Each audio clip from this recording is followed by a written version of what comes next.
नमस्कार। आज सौरभ चौधरी टॉक्स में मैं अपने गुरु और उस शख्सियत से आपको रूबरू करा रहा हूं जिनको मुझे किसी प्रकार की इंट्रोडक्शन देने की कोई ज़रूरत नहीं है। आज मेरे बहुत ही चाहने और मेरे प्रिय, मेरे बड़े डॉक्टर ब्रिज किशोर शर्मा हमारे साथ हैं, जिनको कुरुक्षेत्र में ब्रिज भाई साहब के नाम से जाना जाता है। सौरभ चौधरी टॉक्स अपना पायनियर पॉडकास्टिंग आज शुरू करने जा रहा है और ब्रिज जी मेरे साथ हैं।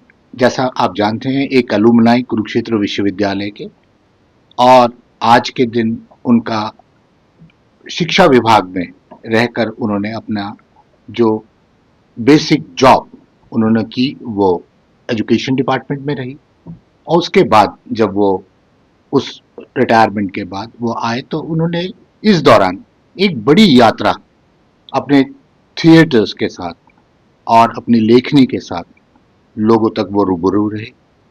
मेरी उनसे बात करने से पहले मेरा ये बताना बहुत ज़रूरी था कि ये वो शख्सियत हैं जिन्होंने कुरुक्षेत्र को सांस्कृतिक राजधानी बनाने में उनका एक बहुत बड़ा हाथ रहा।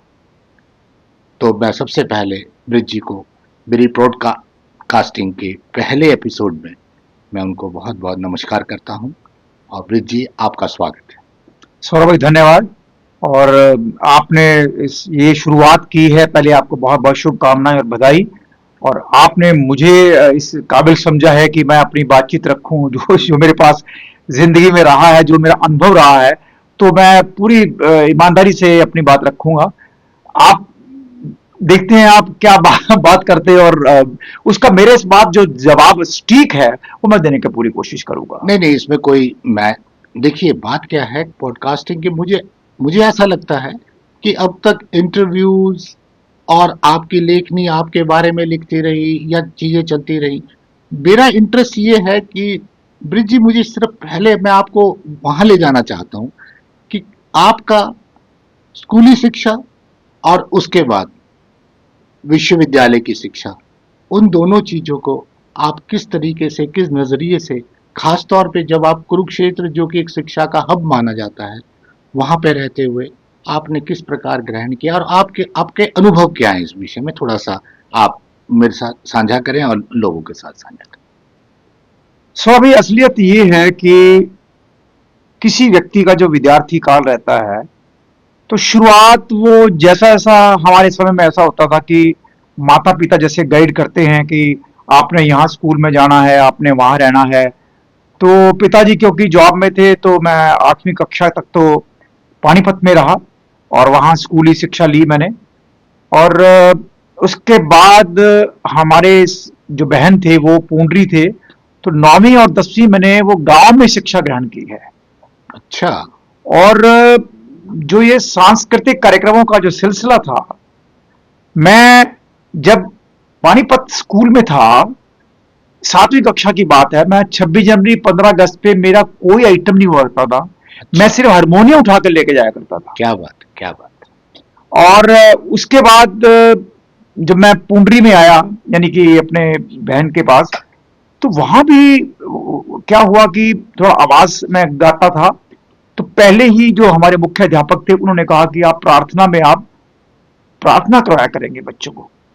तो उससे मेरा थोड़ा मजा जो है ना सांस्कृतिक कार्यक्रमों का, क्योंकि मैं सामान्य विद्यार्थी रहा हूं जी। और उसमें अब ये मानना कि मेरे को एकदम से चमत्कार हो गया था, ऐसा कुछ नहीं था। अचानक मुझे अच्छा लगने लगा। जी।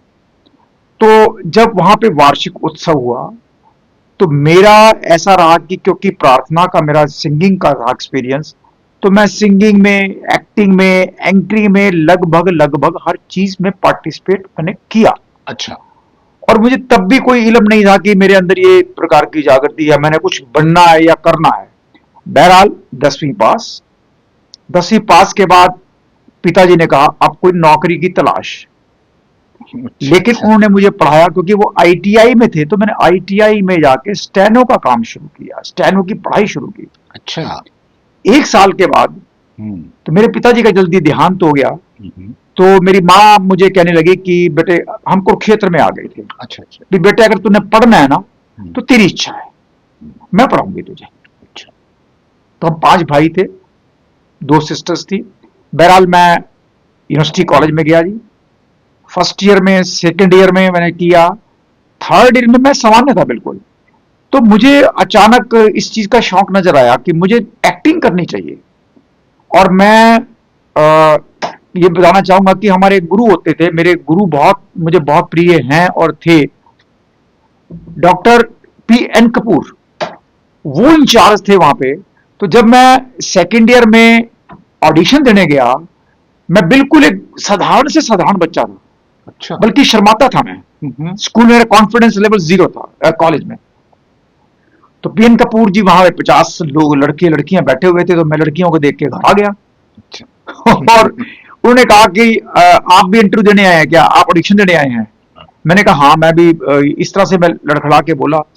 तो उन्होंने जो लाइनें कही, मैं पूर्णतः उसमें रिजेक्ट हो गया। बल्कि पूरा पूरा जितने लड़के लड़कियां बैठे हुए थे मेरे पे हंसे। अच्छा। अब मैं बाहर आ गया और 3 दिन तक मैं सोया नहीं। मैं शीशे के आगे वो डायलॉग बोलते रहा। अच्छा। लेकिन अब सिलेक्शन मेरा होना नहीं था। इधर से मैंने देखा कि हॉल में ड्रम बज रहा है जी। और भांगड़ा हो रहा है वहां पे। हम्म, तो भांगड़ा हो रहा है तो मैं गया वहां पे। तो मैं कहा मैं भी डांस करना चाहता हूं। उन्होंने कहा भी टीम पूरी हो गई है, तू एक्स्ट्रा में अगर आना चाहता है तो आ जा। अच्छा अच्छा। मैंने कहा ठीक है। क्या बात है। कहते हैं आपने पानी पिलाना है, अगर कोई बाई चांस सिलसिला हुआ तो आप फिर पार्टिसिपेट कर पाएंगे।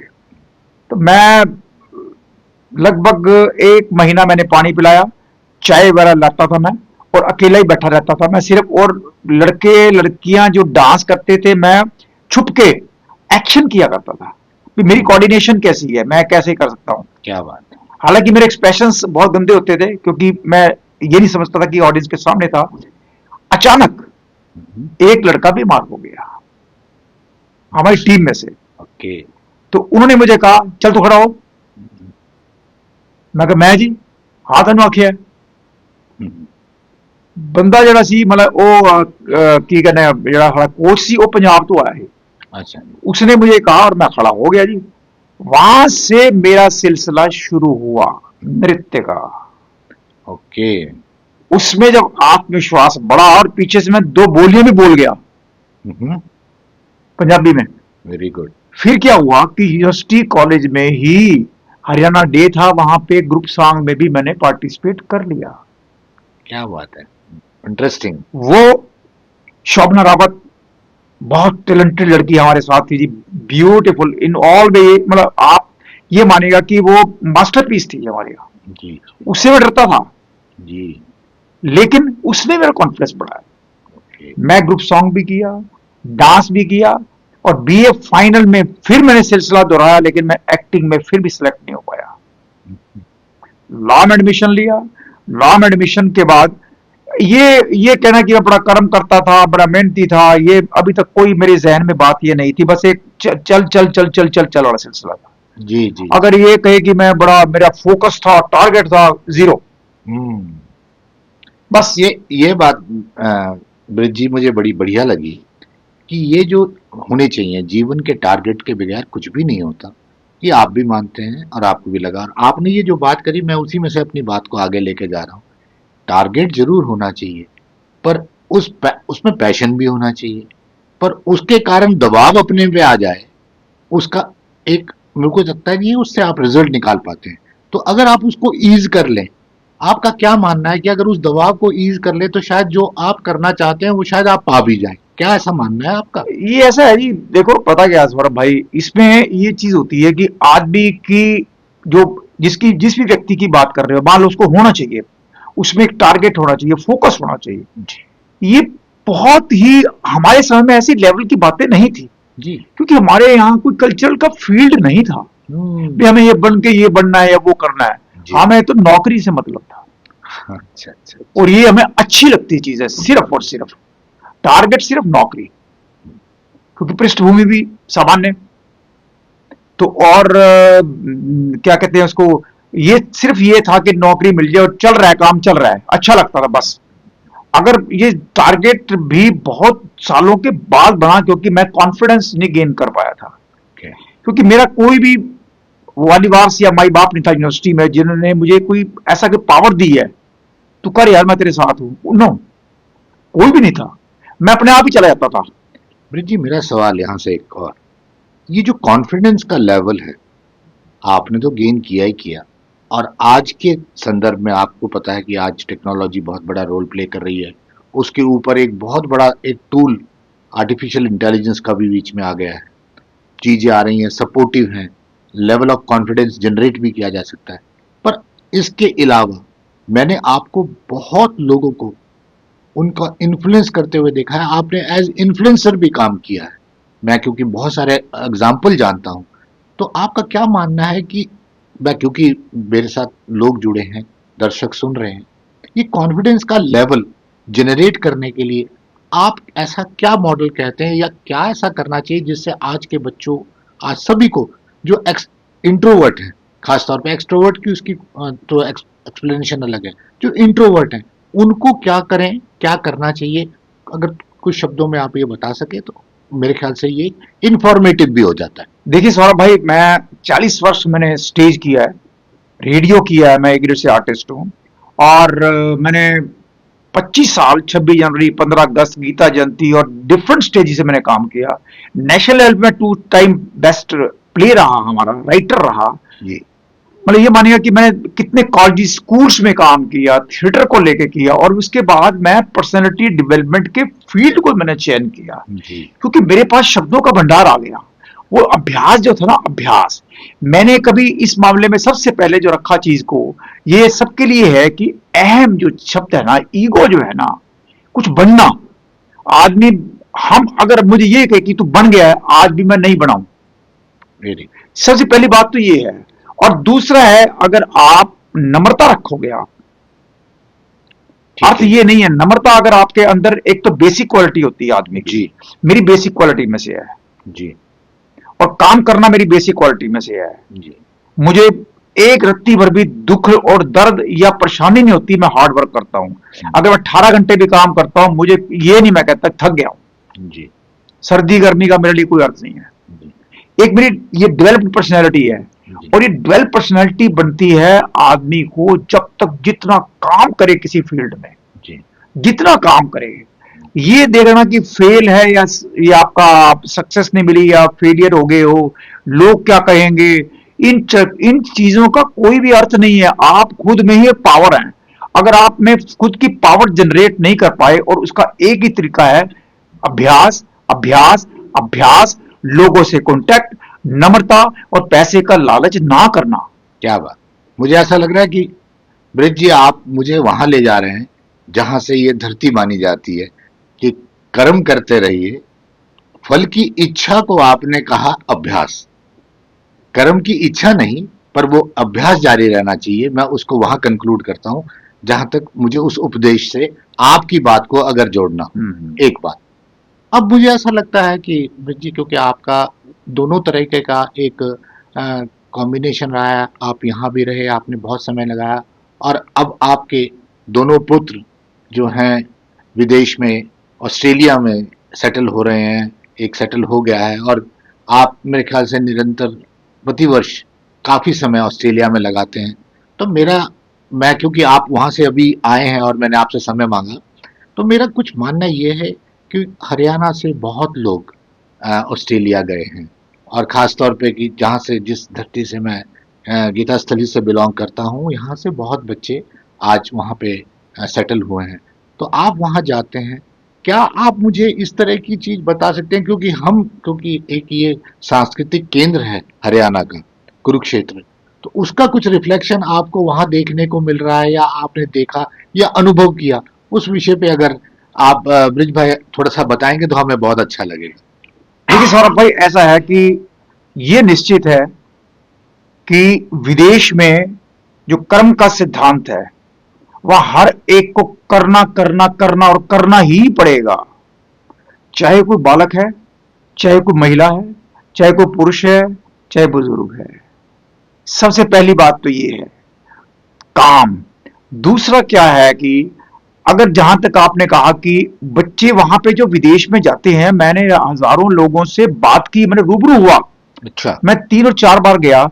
मेरा ये क्योंकि फील्ड रहा इंटरव्यू लेना मेरा, जी मैं जी बहुत सारे जो हमारे इंडियंस जो बुजुर्ग आते थे वहां पे, मैं उनके साथ बैठता था। जी। तो मैंने वहां ग्रुप भी बनाया हुआ था और हम इसको सेलिब्रेट भी करते थे और बकायदा उसको हाईलाइट भी करते थे कि इंडिया और ऑस्ट्रेलिया में क्या ऐसा क्या है। जी तो ये जो चीज है ना कि वहां काम का और पैसे का उनको लालच लगता है बच्चों को जी, जी। और वहां वो काम करते हैं, वहां वो फंसी में करते हैं, अच्छा अच्छा अच्छा अच्छा। बाद में उनकी हंसी बनती है। जी जी जी। यहां पे थोड़ा सा फर्क ये है कि अगर विद्यार्थी, अगर बालक, अगर कोई बंदा यहां पे भी काम कर दे, क्या बात। जी जी। लेकिन जो संस्कृति का और जो इस माटी का लुत्फ है, सर मैं वहां 4 महीने इस बार रह के आया हूं, ठीक है। लेकिन रोज वहां मुझे याद आती थी इंडिया की। क्या बात। और ठीक वहां पे गुजरात के, महाराष्ट्र के, तमिलनाडु के और कई तरह के लोग मुझे मिले वहां पे ही। वो जितने मर्जी वहां पे उनके बच्चे अमीर थे, ये बहुत अच्छा काम कर रहे थे, अच्छे भी थे बच्चे, जी जी। लेकिन ये पूछते थे वो रोज, आपने कब जाना है वापस। अच्छा, ऐसा क्यों? जो ये हमारी आबो हवा, जो हमारा ये प्यार, जो हमारा ये लगाव लोगों से, यहाँ की संस्कृति से, यहाँ के कल्चर से, यहाँ की माटी से, वो कूट कूट के भरी हुई है। अच्छा। तो जितना मर्जी प्रलोभन दे दे हमें ऑस्ट्रेलिया या कोई भी कंट्री मान लीजिएगा, जी। वो चीजें छूटती है। ठीक है। ये देश के प्रति एक जो लगाव या अपने लगाव। माटी के प्रति जो लगाव है, हाँ। उसका एक ये और बहुत एक बड़ा बहुत इल्जाम। जरूरी चीज मैं कहना चाहूंगा, जो बच्चे वहां पे काम भी करते हैं, जी उनको उनके अंदर कभी ऑस्ट्रेलिया नहीं समाता या दूसरा कंट्री नहीं समाता, जी जी। इंडिया ही रहता है। क्या बात है, क्या बात है। उन्हें वही माँ बाप इतने प्यारे लगने शुरू हो जाते हैं, रिश्तेदार प्यारे लगने शुरू होते हैं कि उसका लेवल जो है बल्कि यहाँ से ज्यादा रहता है, अच्छा। क्योंकि असलियत का उनको जाके पता लगता है।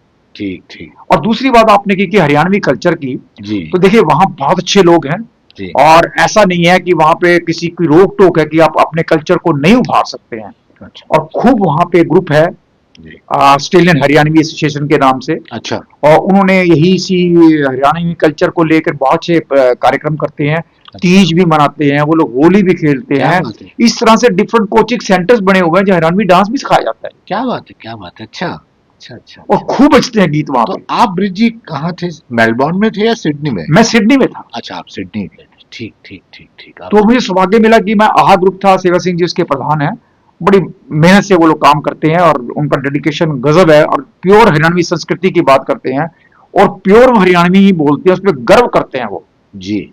उनको किसी तरह के किसी व्यक्ति से कोई झिझक नहीं है कि मैं हरियाणवी हूं, पूरी पावर लेके आते हैं हरियाणवी हूं। बहुत अच्छे। वहां हुक्का भी है, अच्छा। हाँ, और हरियाणवी बोल भी है, हरियाणवी घाघरा भी है, हरियाणवी बातचीत भी है, हरियाणवी गीत भी है वहां पे। क्या बात।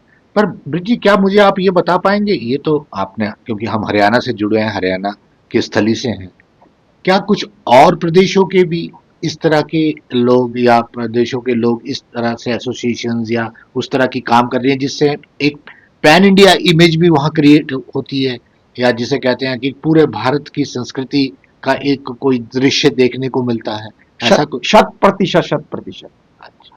चाहे वो गुजरात की बात हो, चाहे महाराष्ट्र की बात हो, आपको इतने ग्रुप मिलेंगे वहां पे। अच्छा। और सिर्फ और सिर्फ ये नहीं करते कि उन्होंने जो कार्यक्रम करना है, आपस में हेल्प करते हैं। क्या बात। किसी को कोई दिक्कत है, उसकी परेशानी को दूर करते हैं।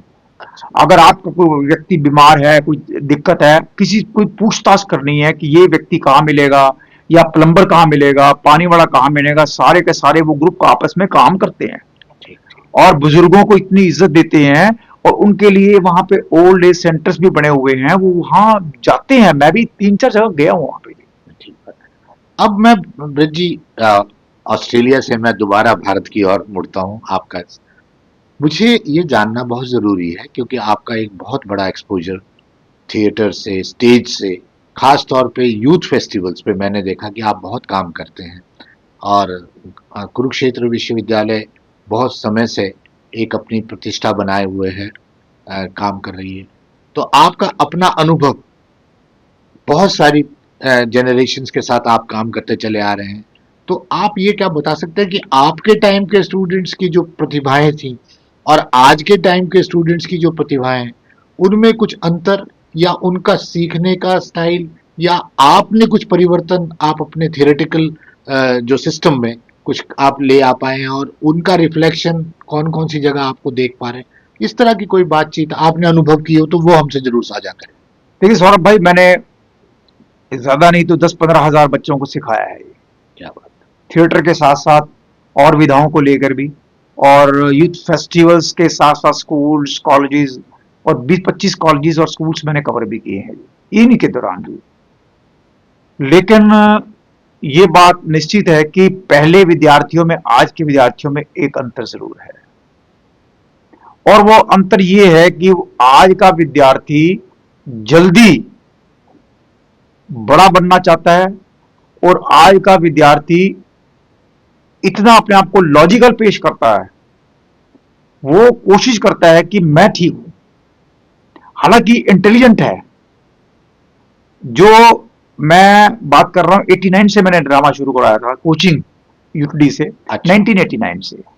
तो वहां वो लड़के जो एम इंग्लिश या एम फिल भी कर रहे थे वो डांट भी खा लेते थे मेरी।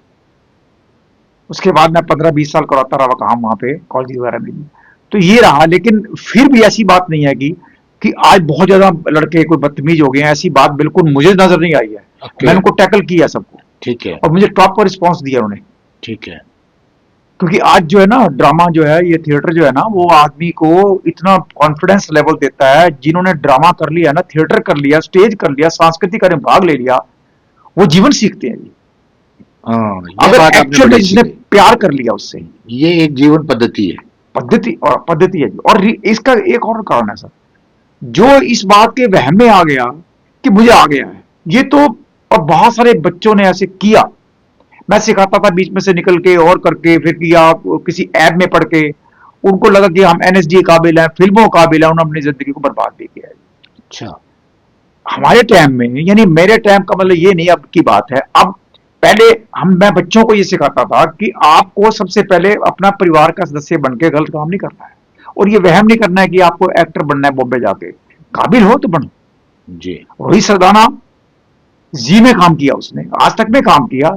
ही वॉज ऑल्सो माई स्टूडेंट। ओह, और अच्छा। मेरे बीसीओ स्टूडेंट्स जो है फॉरेन कंट्री में काम करते हैं, मुझे फोन भी करते हैं। वो कहते हैं हमें जो कॉन्फिडेंस लेवल मिला सर आपसे मिला, क्योंकि हमने उनको प्यार दिया, सहयोग दिया, साथ दिया, अपनापन दिया, थिएटर बाद में सिखाया। क्या बात, क्या बात। मैं ये बात बिल्कुल मानता हूँ क्योंकि बहुत सारी चीज़ों को मैंने बहुत बारीकी से आपकी तरफ देखते हुए मैंने अनुभव भी किया है और मुझे इस बात का एक एहसास भी रहा है।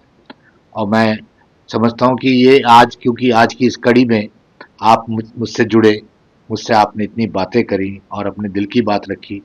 मैं चाहता हूँ कि 2 शब्द इस कार्यक्रम के लिए आप और आपकी जो शुभकामनाएं अगर हमको लोग मिलेंगी तो हम चाहेंगे कि ये और आगे बढ़ेगा और हमें अच्छा रहेगा। मैं कोशिश करूँगा कि इस जहाँ आप हैं वहाँ कुछ और अच्छे आप ही की तरह के लोग मेरे से आएँ, जुड़ें और अपनी बारे में बताएं और हम उनसे हर तरह के चिंतन करें। आज मैंने अगर आपके साथ थिएटर के बारे में बात करी तो मैं हर विषय पे जो मेरा जितना ज्ञान है मैं उसको शेयर भी करना चाहूँगा और आपके साथ और अपने आने वाली शख्सियतों के साथ भी उस तरह की बात करना चाहूँगा। आप मेरे इस कार्यक्रम में आए और आपने अपना सहयोग दिया और आपने, मैं तो कहूँगा कि आपका आशीर्वाद और आपका प्यार मेरे साथ हर टाइम बना रहता है। तो मैं आपका बहुत बहुत धन्यवाद करता हूँ इस पॉडकास्टिंग में मेरे साथ पहले एपिसोड में रहने के लिए। आपका बहुत बहुत धन्यवाद सर भाई, बहुत बहुत धन्यवाद। लेकिन एक मैं जरूर कहना चाहूंगा कि आपको मैं बहुत सालों से जानता हूं और आपने ये बहुत अच्छी शुरुआत की है, क्योंकि आप इतनी पर्सनैलिटीज को जानते हैं और इतनी पर्सनैलिटीज के साथ आप रूबरू हुए हैं। ये आपने बहुत अच्छा प्लेटफॉर्म चूज किया है। ये सिर्फ ये मतलब नहीं है कि आप जानते हैं, आपने उनकी जो जिंदगी की जो अच्छी बातें हैं उसको शेयर करने के लिए मौका दिया है कि वो जो पर्सनैलिटीज हैं इतनी इतनी, लोग उसको देख के इंस्पायर होंगे। तो ये आपने, मैं तो कहता हूं कि आपने बहुत देर से शुरू किया है, क्योंकि आपसे लोग, देखिए इंटरव्यू बहुत लोग करते हैं, मैं माफी चाहूंगा, अच्छी बात है, करना चाहिए, प्रयास करना चाहिए, हर व्यक्ति को काम करना चाहिए। लेकिन आप जैसे शख्सियत को, आप जैसे व्यक्ति को, अच्छे व्यक्ति को, अगर ये आपने फील्ड चुना है ना, ये इस बात को रखा है आपने, मैं कहता हूं कि आपने बहुत अच्छा काम किया है और ये बहुत देरी से किया है। आप जितनी पर्सनैलिटी से मिलाएंगे, हमारे जो देख रहे हैं लोग, उनको मैं कहना चाहूंगा कि बहुत बहुत अनुभवी लोग यहाँ आने वाले हैं। और ये मैं बहुत बधाई देता हूं, आपने जो शुरुआत की है। और मेरी प्रभु से यही कामना है कि आप इसको जारी रखें और आपको निश्चित रूप से बहुत सहयोग मिलेगा लोगों का, क्योंकि वो उन लोगों से रूबरू होंगे जिन्होंने जिंदगी में असलियत को समझकर सक्सेस हासिल की है। बहुत बहुत धन्यवाद आपका इस कार्यक्रम। नमस्कार।